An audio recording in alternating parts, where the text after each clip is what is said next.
Hello, everybody. Welcome to Tables, Ladders, and Chairs. I'm your host, Eric, joined as always by my co host, T. T, how are you tonight? Doing all right. All right, we are sitting here, and just a few hours ago, because we know everybody was able to be pinned to their televisions at noon on a Thursday to watch Crown Jewel. Um, you know, Nobody has work. No, nobody has work. I guess they're assuming every WWE fan lives in their parents' basement and has no job or future in the world. I mean, that's the only thing I can think of is why they think that these pay per views on a Thursday is a good idea. Now, I get it. You want to put on a live show in Saudi Arabia. You want the Saudi audience to be able to come out. Like, nobody wants to drag their people out there at 3 in the morning to watch a show. Which if they put it on at 8 o'clock, I mean, it's 7 hours ahead. So that is 8 o'clock is what, 2, 3 in the morning? Three, I believe. So yeah, I understand you're not parading out the Saudi audience at 3 in the morning to watch a pay per view, or to be an audience in a pay per view. Talk about a dead crowd. Although there were some Monday Night Raw crowds, before the pandemic, that I'd have swore maybe it was 3 a.m. local time there, with how dead the crowds were. But like this to me, like the last crown jewel that they had in, gosh, what was that? March of, or I believe it was the last like pay per view style event that they had before the pandemic hit, and or maybe it was Elimination Chamber and Crown Jewel was before that. But like, it was not a good show. But it was another one that was like I think on a Thursday or Friday at noon. To me, what is wrong with, you know, I know we'd like to live in a live universe here, but what if we did SmackDown taped on Tuesday, flew everybody out on say Wednesday, let everybody get a good night's sleep on Tuesday night after SmackDown, and then fly everybody out on Wednesday, um, and even Thursday. You could let people come out on Thursday and then do the show on Saturday. Like everybody flies on Thursday, so that's a day of travel. Friday's a day of promotion. Saturday we do the show. Sunday we go home, so that we're all home and ready to go live on Monday for Monday Night Raw. Like, am I crazy? I mean, I know the answer to that question really is yes, but like, is that a crazy idea? Nah, makes perfect sense. The only thing I can think of is I don't know. Look, you'd be in Saudi Arabia. It's an Arabic country. I believe Friday is their holy day, right? Isn't that like their like go to prayer day? So why? Well, I guess that's why they did it on a Thursday and not on a Friday. But like to me, I think Saturday would make the most sense because look, you have like. And I know you said it would work out for you this week. Some weeks it wouldn't work out for you to have Saturday at noon. But like you understand that most of the country, the people who work, work Monday through Friday. Although that's becoming less and less these days because people taking different kinds of jobs that have like a 24/7, like nurses and whatnot. Like they have to work different shifts. Not just those who work in retail, but like us. I'm one of the fortunate ones who has the Monday through Friday. And believe me, like that was a long time coming. There were a lot of years. Like I spent 5 years doing shift work, and it sucked. And so I understand like the pain you go through with your schedule. Like I used to not only have my days all over the place, but it was nothing to have my schedule all over the place too. Like, I'd open one day, mid the next, close, then off, then start the cycle again, open, close, and off. Like it was nothing for that to be my week. And by mid, it doesn't just mean 9 to 6. It could be it could be an 8 to 5. It could have been, it was 8 to 5, 9 to 6, 11 to 8, like 10 to 7. Like I did all of them. And some of them all in the same week. I remember those days. Yeah. So like, but I understand like people like you want to groom it to where you can get as much of an audience as you can. And I think WWE is missing out on the opportunity to get as much of the audience as they can. And I think they're doing the same thing with their pay-per-views on Sunday nights. And they've been doing it for years. To me, like I feel like, and this is not again for me another opportunity to plug, my newfound obsession with AEW. But AEW, most of their pay-per-views are on Saturdays. SummerSlam this past year was on a Saturday night. Like, and somehow the world kept spinning. You don't have to, just because it's what you've always done does not mean you have to keep doing it. The Philadelphia Eagles, and big surprise, I'm going to bring this to a Philadelphia Eagles story.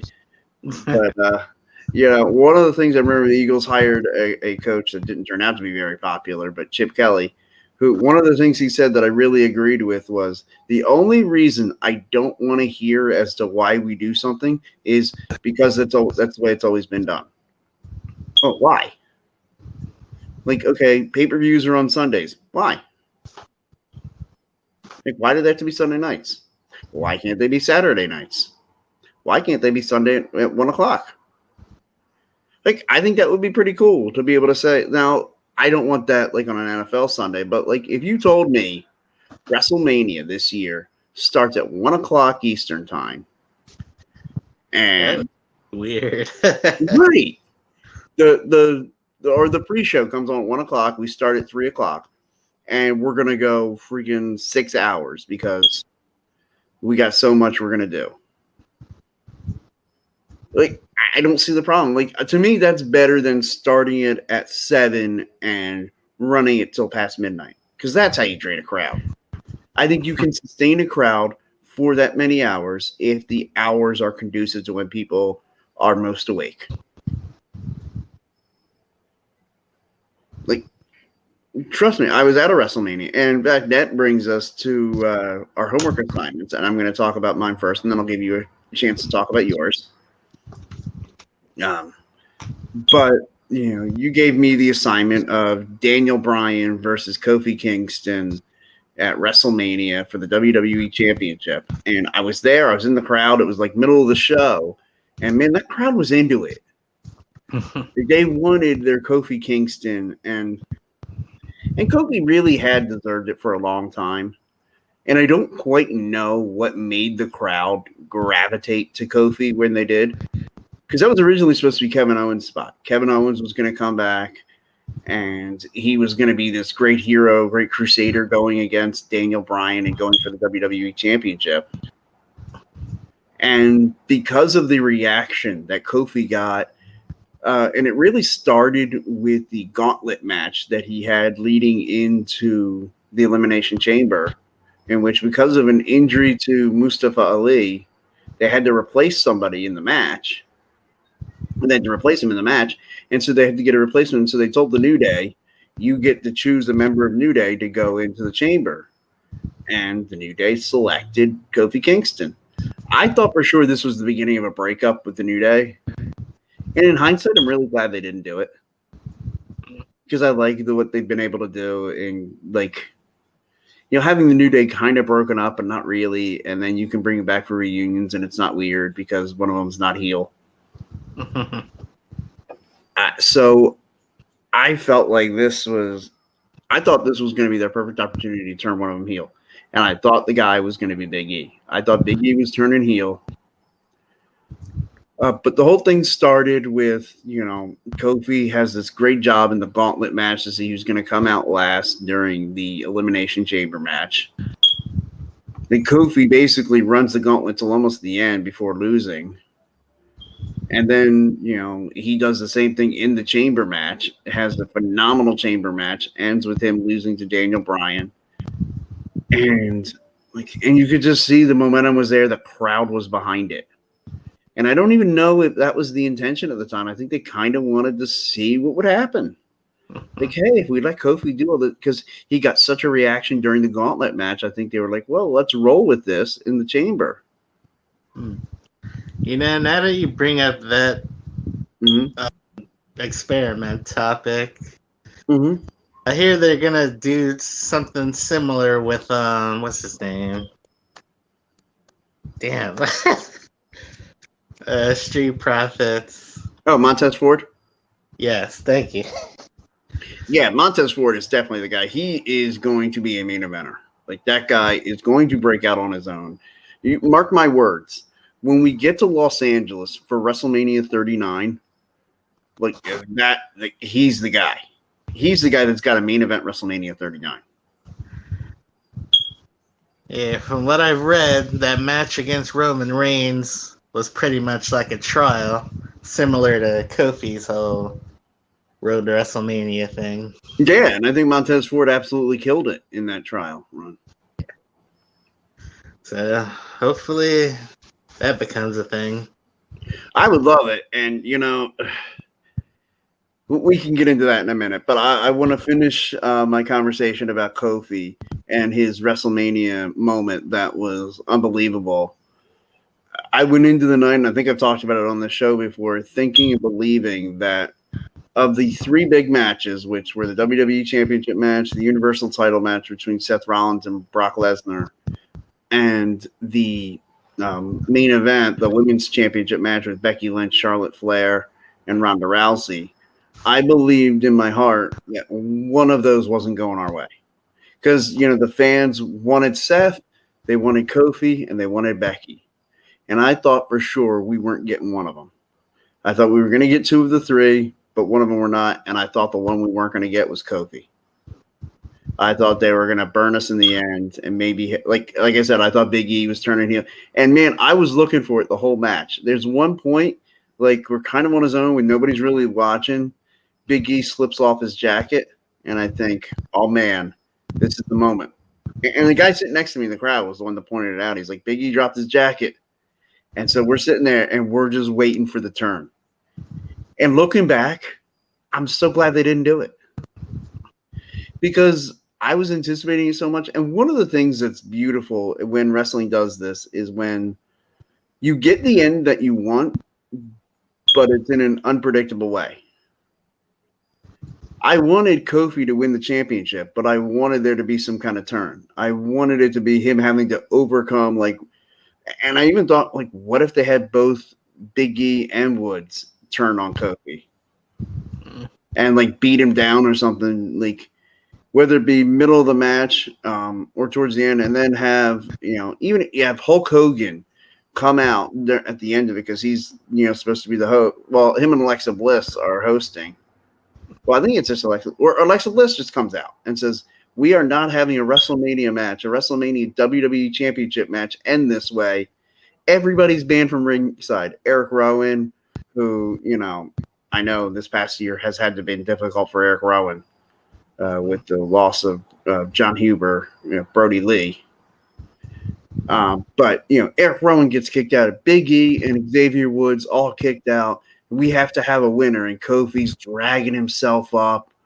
And, Daniel Bryan's ready to go in for the kill. Maybe he's lined up for his running knee. He goes to run in and runs right into a Trouble in Paradise, which the Trouble in Paradise, he hit it so perfectly in that match. I almost forgot how perfectly he hit that Trouble in Paradise on Daniel Bryan to win the championship. And apparently I had heard that somewhere on the internet, someone had let it leak that Kofi was winning. And so basically WWE did a spoof on it. And so they had the Kofi Kingston WWE Championship shirts already. And then they had shirts ready for Daniel Bryan retains. That was really what the whole match, just really a lot of fun. The emotional ending. Kofi got to have his moment, man, and that's pretty cool. And I'm glad for him. And I want to see other guys, like you talked about Montez Ford. I want to see him have his moment. He had his moment with his wife last year. Wouldn't it be cool if this, I said in LA, but what if they went earlier? What if they said this year in Dallas? Montez Ford wins the Universal title or the WWE title, and he gets to have the same moment that he had last year with Bianca, when she won the WrestleMania main event, and then he wins the WrestleMania event, and she's out there congratulating him. How cool would that be? The circle of life. That would be pretty neat. And talk about a guy that just deserves it, Like you just see the way he works and how passionate he is about what he does. Man, it makes it real easy to root for him. But let's talk about what we do know from Crown Jewel, because I haven't gotten to watch it. I know you haven't gotten to watch it. You got to read some of the spoilers. What we're going to do is I'm going to give you what I think should have happened or I would have wanted to have happen. And then you can tell me how right or wrong I am. Okay. All right. So let's start with Edge, Seth Rollins. I know we both looked it up that Edge wins inside Hell in a Cell. I thought that should have been Seth Rollins' moment, but I'm okay with it because it sounds like they had a real rager of a match, and hopefully watching it I'll be able to enjoy it the same as if I'd watched it live, not knowing the results. And sometimes it happens. Sometimes if I check out the results before I'm able to watch a show, I'll still watch because I enjoy it. Hey, I found I was one of those who way back in the day, Mick Foley winning the WWE title put my butt in a seat. And I flipped over to Monday Night Raw and watched the end. When I was watching, I was flipping back and forth, and WCW is going to commercial. WWE, WWF Monday Night Raw, was at commercial. And I flipped over to WCW, and of course they go to commercial almost right away. And that's when Tony Schiavone says he's the Mick Foley, who wrestled here as Cactus Jack, one is going to win their title. That'll put some butts in seats. I went, wait, what? He's going to actually win? Because I knew the match had already been made, but I was like, holy crap, that's awesome. And so I flip over and I was like, I have to keep watching. Because Mick Foley was my guy. I was a hardcore fan of the hardcore legend. And he was my number one guy. He was my favorite wrestler as a kid, was Mick Foley. Because to me, he looked like just a normal dude. Just, the overworked, underappreciated guy who was like a human pincushion. And so I gravitated to that. I identified with that because in a lot of ways in life, I know you and I, we both have kind of been human pincushions. Yeah. Maybe not in the literal sense of Mick Foley, but in a lot of other ways, man, we got in the shaft put to us a few times in life. And, and Mick is identifiable in the fact that he, at least his character comes across that way. Even if that's not really who he is, but his character comes across in that way. And if you ever talk to it, if you were to ever meet Mick Foley, and I had the opportunity to meet him once, and the guy is as personable as you could imagine. However you think of him and think I think he gives it across when he's on TV that he looks like the kind of guy you could walk up to and be like, hey, Mick, want to have a beer? That's pretty much who he is. And I think that's really cool that he's like that and that he's just he looks at it like he's just like everybody else, only he got to live out his dreams on national TV.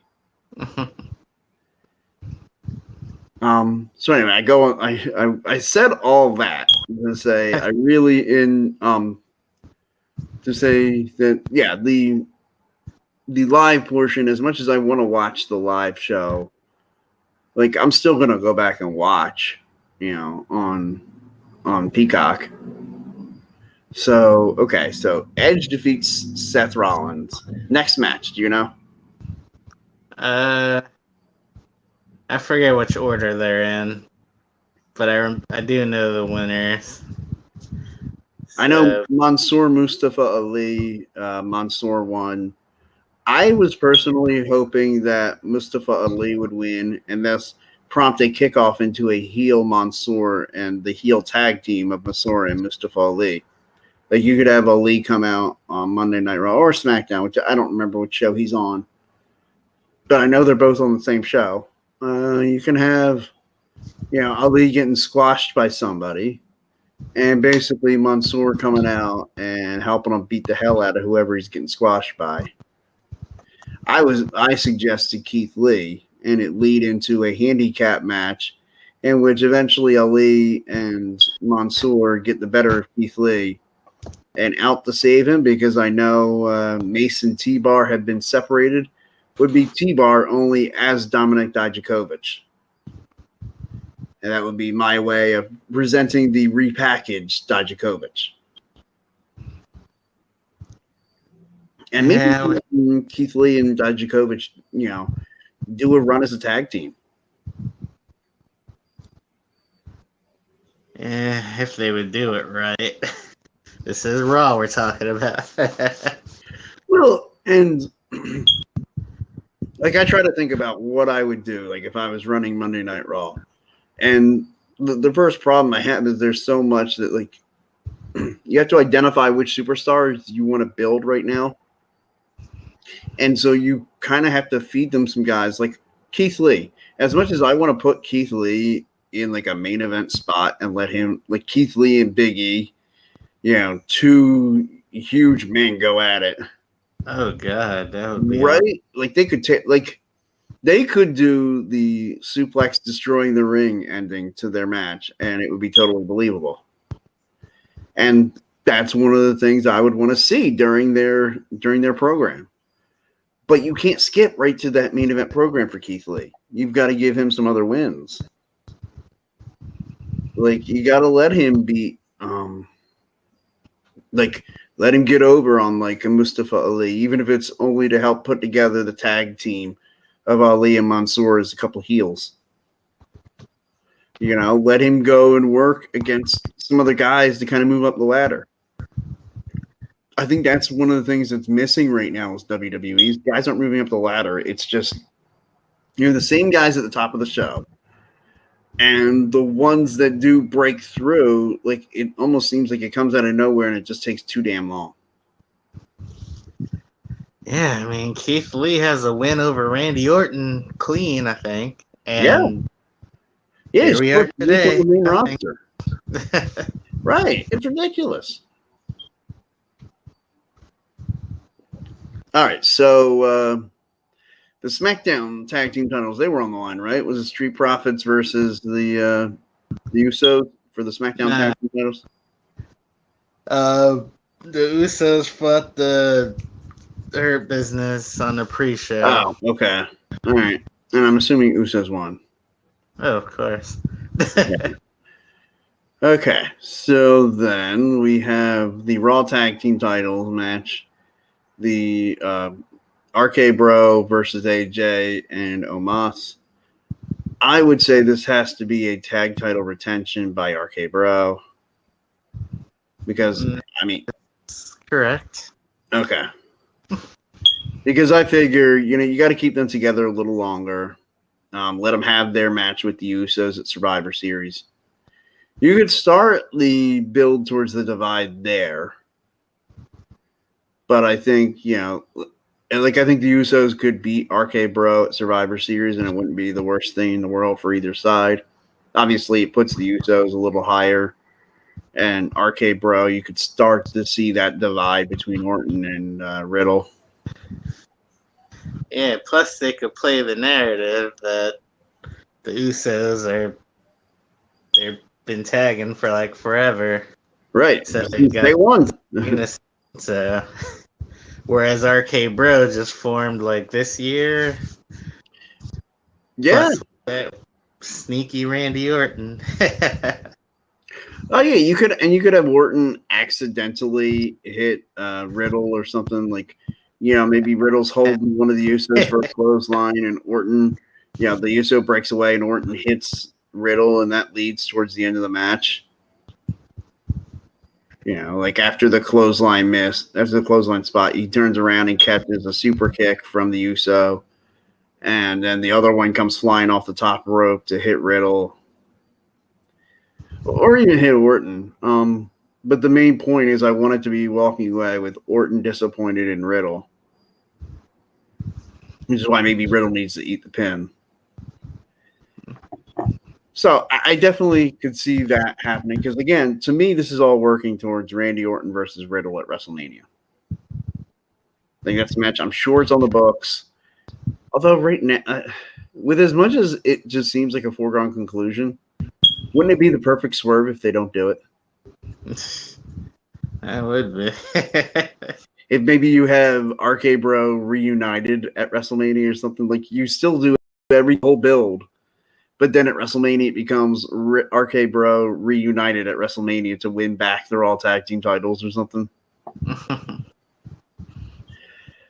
But yeah, so, all right, what else do we have? Charlotte didn't have to defend the Raw Women's title, right? Because she had her match with Bianca on Monday Night Raw. Is there anything I'm missing before I get into the big three? The women's title match, Goldberg and Lashley. Well, okay, I guess four because of the two WWE Championship and Universal. The King of the Ring and the Queen. Oh God! Oh God! Thank you. Jeez. See, this is why nothing could go wrong when you're live, guys. I meant to do that. I need to brush over the tournaments. Okay, the Queen's Crown tournament. I guess I'll go with Selena Vega. That is correct. Queen. Yeah. I mean, I honestly wanted this to be Liv Morgan versus Shayna Baszler in the finals when I first saw the brackets. But, I'm not mad at Selena Vega for winning the whole thing. Either that or I wanted Toni Storm to win it all. But I feel like that would have been too much marking out to the internet marks. Pardon the use of the same insider wrestling term twice. But yeah, Toni Storm, I feel like that would have been too much. Like, here's a little gift for you geeks out there who love Toni Storm.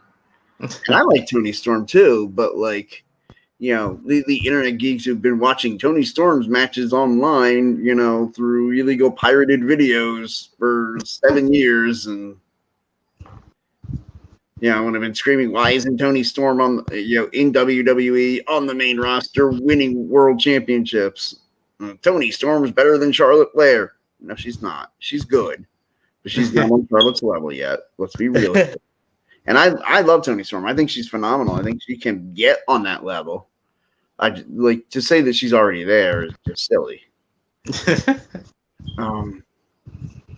But yeah, I wanted Shayna Baszler to win this, but Selena Vega, I'm fine with that. Like, and let's give her a push. If we have some, babyface women's champions at some point, I would love to see Selena Vega challenging them for a women's title. All right, so King of the Ring, this has got to be Finn Balor. Finn Balor gets knighted from a prince to a king over Xavier Woods.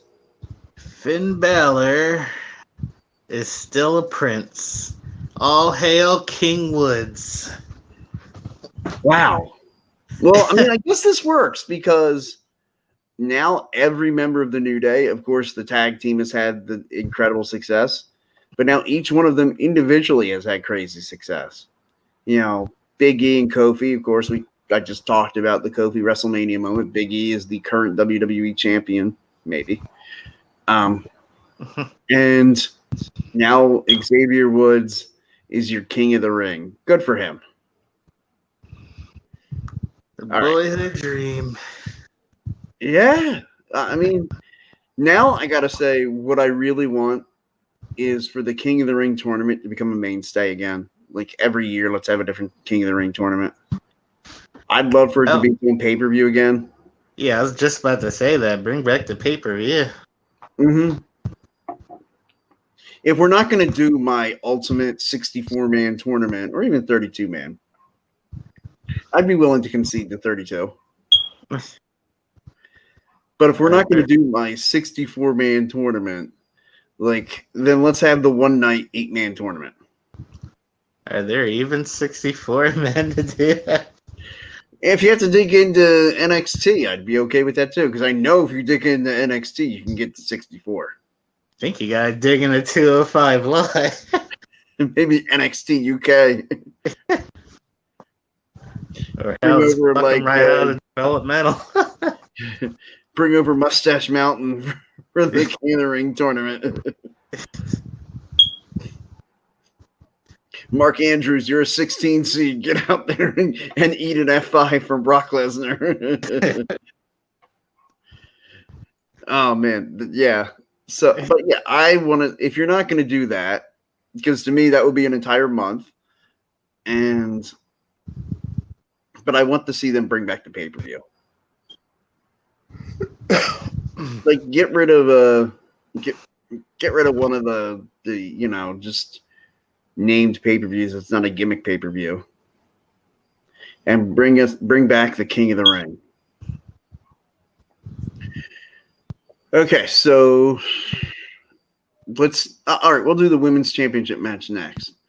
Since Charlotte retained on Monday, I'm going to say that it would have to stay where the SmackDown Women's Champion is going to be on Monday Night Raw. So I will say the man retains. I will say Becky Lynch retains. The man did retain. All right. A man has come around again. Which, it's funny, I was one of those that at first hated the whole thing with the man. It's like, you're a female, right? I guess it was thrown on me. Yeah, because she definitely made it work. I was just waiting for the promo where she talks about it and just says, being the man isn't about a gender. And I'm going to, if I'm saying it, I have to say it in the Becky Lynch Irish brogue. Being the man doesn't mean you're a male.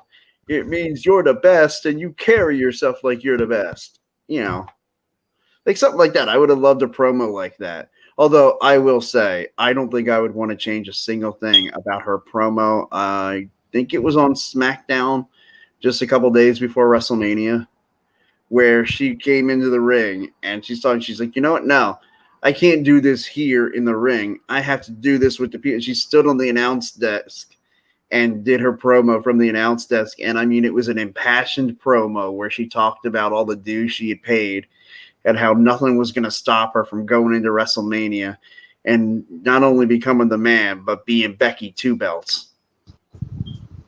Which I still kick myself all the time that I did not order one of those shirts, Becky Two Belts.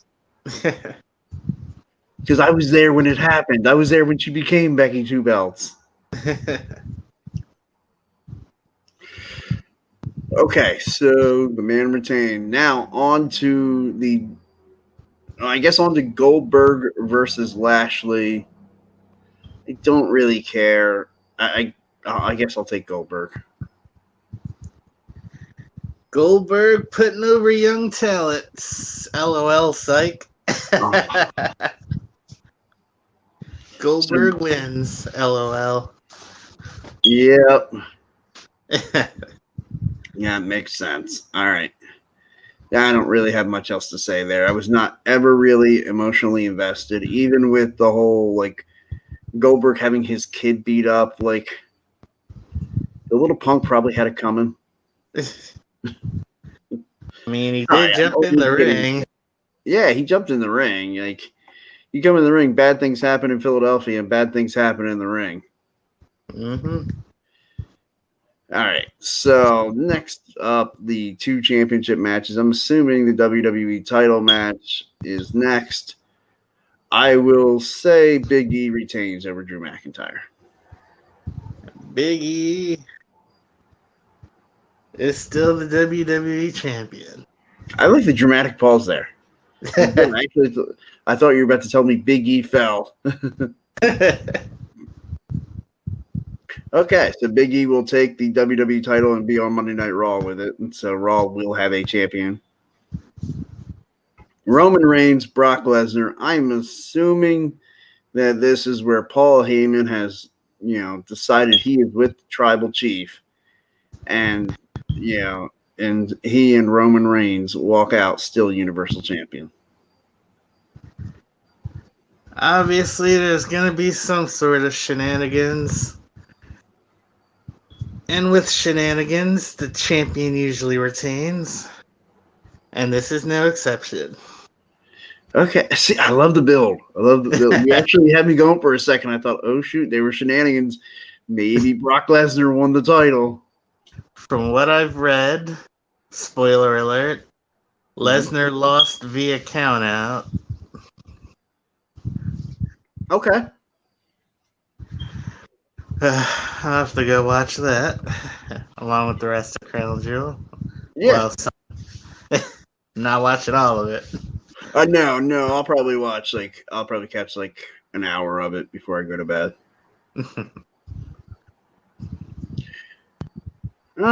Okay, so now that means tomorrow night on SmackDown, draft rosters go into effect. So I will need them to once again post the picture of the rosters on SmackDown, as I do not remember. Look, man, it's hard for me to remember what I had for dinner tonight, and I ate just before we went on the air. And you're going to ask me to remember draft results from 3 weeks ago? Like, you could have had the rosters in place after the draft, and then just said, hey, any match already made for Crown Jewel is still happening. You could have teased the matches. You'd have been able to tease the matches on both shows. Or they just did the draft after Crown Jewel. Right.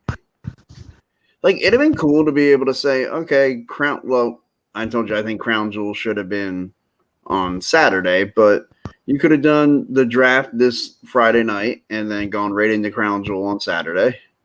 You know what would have been a cool idea? Make the draft a WWE special. Not a pay-per-view, but... Yeah, no, I hear you. It didn't have to. It could have been his own show. It didn't have to be a part of SmackDown or Raw. A 3-hour special. Here's another special that I want to see them do, and I don't remember if I've said this here. I've talked about it before other places, but I want to see Battle Bowl in WWE. What is that? Okay, I'm glad you asked, because for some of our audience who is not the ripe old age of 41 would not know Battle Bowl because they didn't watch WCW back in the early 90s. And I mean 91, 92, when you were probably all of a year old. Yeah. So Battle Bowl was a concept that WCW had where they had every name of everybody on the roster in one of those bins. Basically the same thing they have the Royal Rumble numbers in. When they spin the bin thing. Yeah. And then go in and pick out the numbers. Well, they would have someone go in and pick out a name. And that person's in the, for example, if we were doing it right now, everybody from all rosters are available for this. They spin the thing. Seth Rollins' name is wrong. Seth Rollins, you're in the next match. Your tag team, and the matches are tag teams, and they're randomly generated tag teams. So, Seth Rollins is the first name drawn out. The next name, his tag team partner, Kofi Kingston. And so Seth and Kofi are a team, and they have to face, let's say they draw out Ricochet and Eric from the Viking Raiders. And so Ricochet and Eric are now a tag team against Seth Rollins and Kofi Kingston. The winning team would go to bat. That's called the lethal lottery part, is where they pick out the names. And then after they have 10 of those matches. So 20 teams are formed, 40 men competing. The 20 winners would then enter a 20-man battle royal. The winner of that battle royal is then Battle Bowl champion. It was really a great idea WCW had, just so piss poorly executed. Sounds There's like a lot of something, there. Yeah, I was gonna say there's a lot of things with WCW. sounds like something TNA would have done back in the mid 2000s. Right. WCW did it, I think, 4 times. I know 3 of the winners. Actually, I think I know all 4. The first winner was Sting. The second winner, the Great Muta. The third, Vader, who at the time was already world champion, so it really didn't give it any momentum. Because to me, the whole idea was you had the Battle Bowl winner, like the first Battle Bowl winner, Sting. They had the whole thing at Starrcade, and then the winner. Well, they didn't guarantee anything to the winner other than you were one Battle Bowl. Yay! Congratulations. But Sting then went on to Super Brawl 2 to challenge and win the world title from Lex Luger. And just, it elevated him in his career. A year later, the Great Muta wins Battle Bowl and wins the international world title, what would become the big gold belt, which would later become the only WCW world title. But the Great Muta won that belt from Masa Chono, like maybe a few weeks after Battle Bowl, because it was at Starrcade 92, and Muta actually lost to Masa Chono in a world title match that night. And then after Battle Bowl, they had another world title match a couple weeks later in Japan, and Great Muta won. And then Muta would promptly drop it to Barry Windham at Super Brawl. But so the first 2 winners became world champions soon after. Well, then the third winner was the world champion when he won it, and to me that was just pointless. And then he loses the world title in my opinion, the greatest match in Starrcade history to Ric Flair. And and then the fourth one, they wouldn't have another one for a long, long time. It was one of the events that really got me hooked on WCW. And so they did it 3 times and then promptly just didn't go back to it until 2000 or something when Scott Steiner won it. And then he told everybody the odds of him winning, and that was fun. Well, who knows?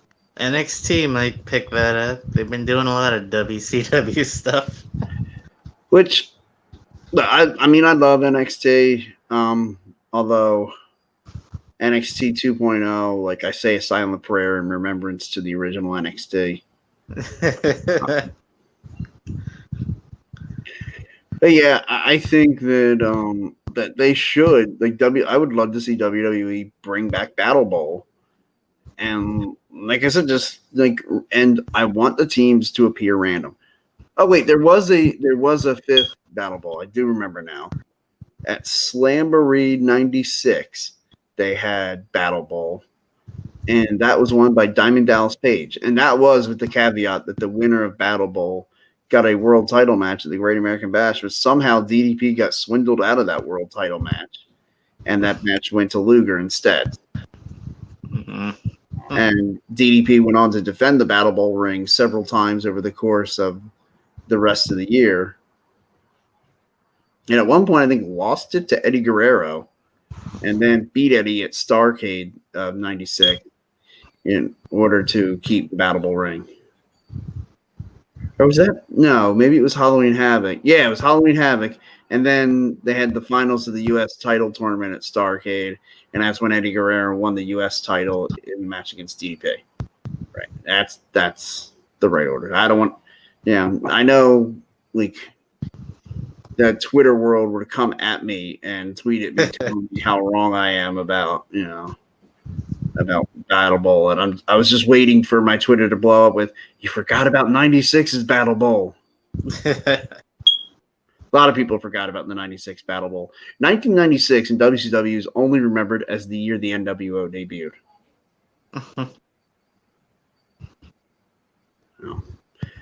But okay, so I went over my homework assignment. We went over the Crown Jewel. Did you watch your homework assignment?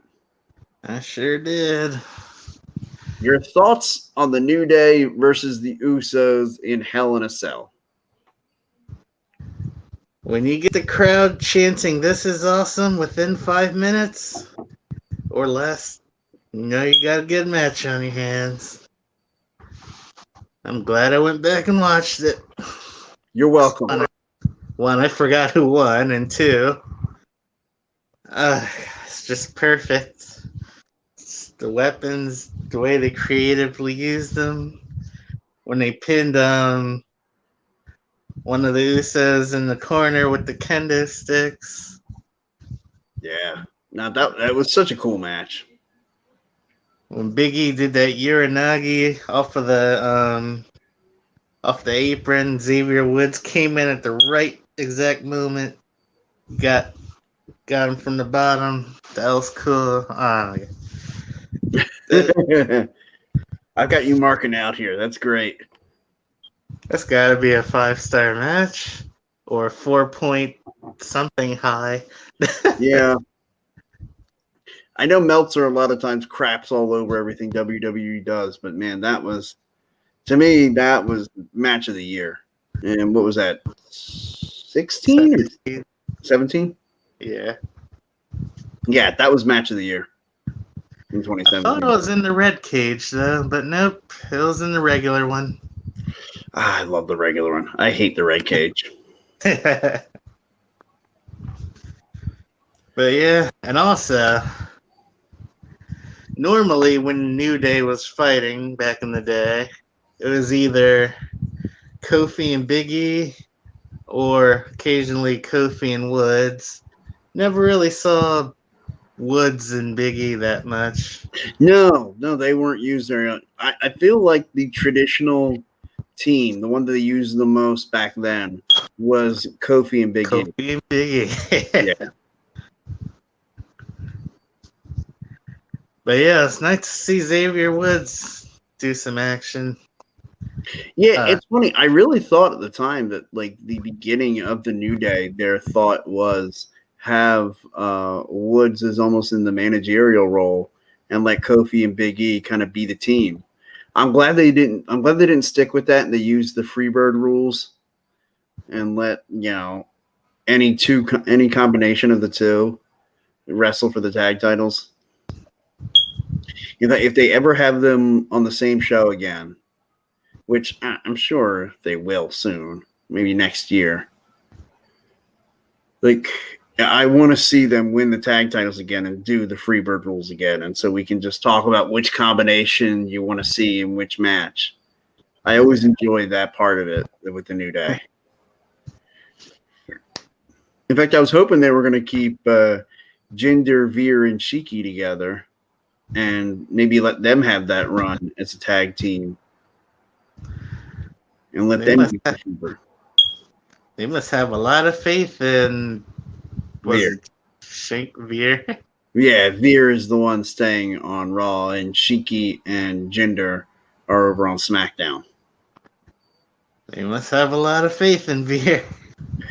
Yeah, I'm just wondering if he's gonna, like, I could see him ending up with like a Seth Rollins as a Seth Rollins disciple. Like if they're gonna go that route again.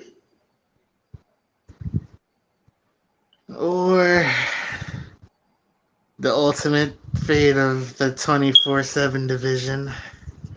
I hope not. Although, I mean, can I be honest? I've really enjoyed the 24/7 title since it's come out. Like, I at first crapped all over the idea.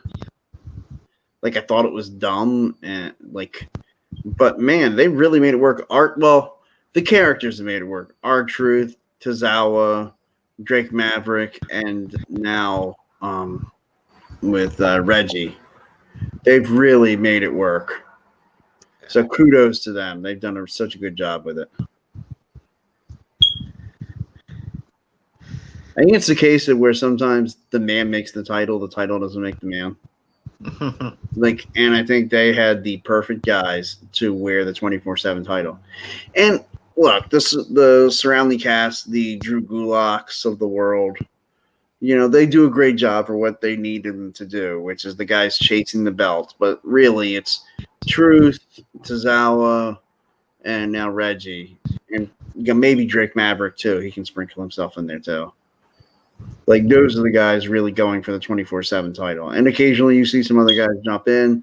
And I think them putting Jeff Hardy, and I know a lot of people got really upset when they saw Jeff Hardy as part of the 24/7 title picture. I think their idea is sprinkle some different people in here and there that are just like, hey, wait, I'm not really doing anything. Let me go after the 24/7 title. So I would caution people, don't get too freaked out if like you see a big name like a Jeff Hardy spend a week doing that. I think it's just a week. Like, it doesn't mean he's going to be pigeonholed into that role forever. Although if I see like a Keith Lee or Karrion Kross, I mean, I know Karrion Kross, they got to do something with. They have to do something with him. Like, Karrion Kross belongs in a main event.